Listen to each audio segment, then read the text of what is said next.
Ne besojmë se është një ditë e llogarisë, ditë kur do të dalmi para Allahut, do të na prezanton Allahu xhaleshanu çdo punë të mirë apo të keqe. Ai i cili ka punuar një punë të mirë edhe nëse është sa grimca atomit, do ta shohë me sy ditën e Kiametit, por edhe nëse ka punuar ndonjë punë të keqe, edhe nëse është ajo sa grimca atomit, edhe atë do ta sheh para vetë ditën e Kiametit. Padyshim se ditën e Kiametit është një ditë shumë e madhe për mëkatarët, për gjunahçarët, për njerëzit prej te Ademi a.s.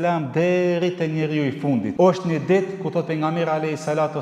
ku do të dalin njerëzit para Allahut, do të qëndrojnë 50.000 vjet. Diellin do ta kenë afër. Andaj dielli do të jetë 1 milë, thot pejgamberi a.s.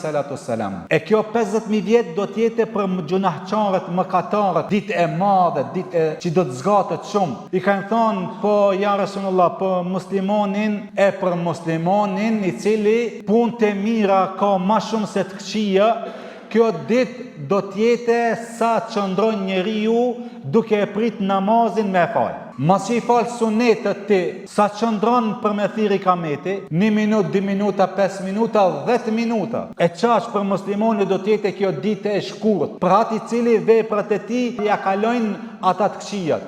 Por është fjala këtu për ata të cilët veprat e ti janë më shumë të këqija sa të mira. E për këto thot pejgamberi a.s.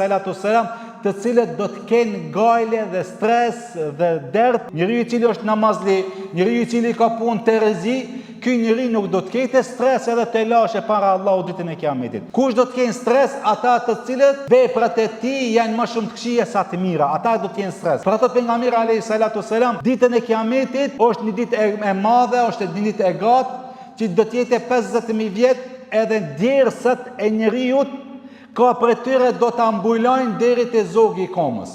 E dikan do të ambulojnë deri te gjujt e ti, e dikan deri në bres, e dikan edhe do të kete mundësi me notu, po ato djersat nuk janë të fladishme, ato djersat e ti do të jenë nxehta sikur sa uji që vlon.